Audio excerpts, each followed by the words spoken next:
వినుట వలన విశ్వాసం కలుగుతుంది. కానీ విశ్వాసంలో అభివృద్ధి చెందాలి అనుకున్నప్పుడు విన్నటువంటి వాటిని, పొందుకున్నటువంటి వాటిని క్రియారూపంగా దేవునికి కృతజ్ఞతలు చెల్లించగలిగినప్పుడు మాత్రమే విశ్వాసంలో అభివృద్ధి చెందగలుగుతాం. విశ్వాసపు అభివృద్ధిలో మొదటి మెట్టు. సీమోను పేతురు తన సహోదరుడైనటువంటి ఆంద్రేయ ద్వారా యేసుక్రీస్తు ప్రభువారి గురించి విని ఉన్నారు. అయితే విన్నటువంటి వాటిని విడిచిపెట్టలేదు, కానీ తన సహోదరుడైనటువంటి ఆంద్రేయతో పాటు క్రీస్తు దగ్గరికి వెళ్ళటం మనం లేఖనాల్లో చూస్తున్నాం. వినటమే కాదు, కానీ క్రియారూపంగా దానికి విధేయత చూపించటమే విశ్వాసపు అభివృద్ధికి మొదటి మెట్టు. రెండో మెట్టు. మొదటి మెట్టులో విశ్వాసాన్ని బట్టి సీమోను పేతురు యేసుక్రీస్తు ప్రభువారి దగ్గరికి వెళ్ళటం మనం చూస్తున్నాం. కానీ యేసుక్రీస్తు ప్రభువారు సీమోను పేతురు యొక్క విశ్వాసాన్ని అభివృద్ధి పరచడానికి తన యొక్క గృహానికి వెళ్ళటం మనం చూస్తున్నాం. అయితే లేఖనాల్లో మనం చూసినట్లయితే సీమోను పేతురు యొక్క అత్తగారిని యేసుక్రీస్తు ప్రభువారు స్వస్థపరచడం మనం చూస్తున్నాం. స్వస్థపరిచిన తర్వాత సీమోను పేతురు యొక్క అత్తగారు అక్కడ ఉన్నటువంటి వారికి పరిచర్య చేయటం కూడా మనం చూస్తున్నాం.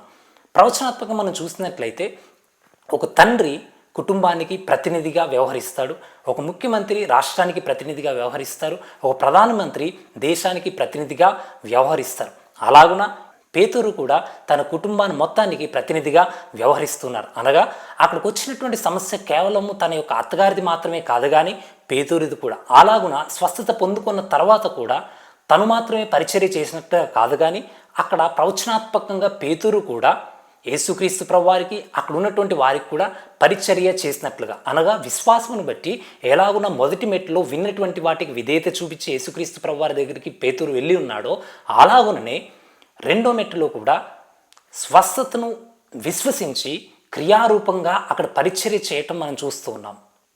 విశ్వాసపు అభివృద్ధిలో మూడో మెట్టులో నీ విశ్వాసాన్ని అభివృద్ధి పరచడానికి అధికారము కలిగినటువంటి వాని వలె నీ దేవుడు నీ దగ్గరికి వచ్చి నీ ద్వారా లోకానికి తన యొక్క వాక్యాన్ని వినిపించేటువంటి ప్రయత్నం చేస్తారు. దానికి నువ్వు విధేయుడివై జీవించాలి.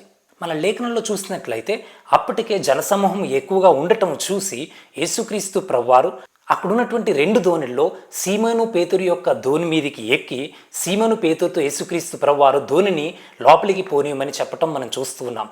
దానికి సీమోను పేతురు విధేయత చూపించి తన యొక్క దోణిని లోపలికి తీసుకెళ్ళటం మనం చూస్తూ ఉన్నాం.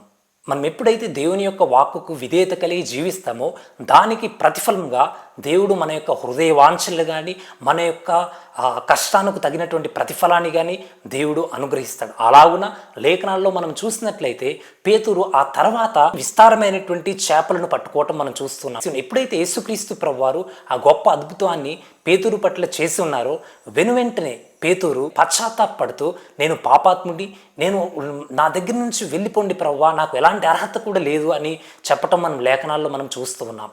దేవుని అద్భుతాన్ని చూసిన తర్వాత నీలో పశ్చాత్తాపం, నువ్వెవడివో, నీ యొక్క పాపపు జీవితం ఏంటో ఒక ఒప్పుకోలనేటువంటిది ఒక సరైనటువంటి రీతిగా కానీ ఉండగలిగితే ఆ తర్వాత 4వ మెట్టుకి నువ్వు ఎక్కగలుగుతావు.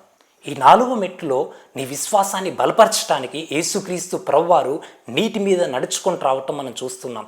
ఈ మెట్టులో కేవలం నువ్వు యేసుక్రీస్తు ప్రభువారు చేసేటువంటి క్రియలను చూడటమే కాదు, కానీ నువ్వు కూడా యేసుక్రీస్తు ప్రభువారిలో నీటి మీద నడిచేటటువంటి శక్తి పేతురుకు ఎలాగున కలిగిందో అలాగున నువ్వు కూడా విశ్వాసం ద్వారా క్రియలను నెరవేర్చగలుగుతావు. అనేక సందర్భాల్లో విశ్వాసం సన్నగిల్లుతుంది, కానీ నీ దేవుడిని ఎన్నడూ కూడా విడిచిపెట్టువాడైతే కాదు. Tip of the day.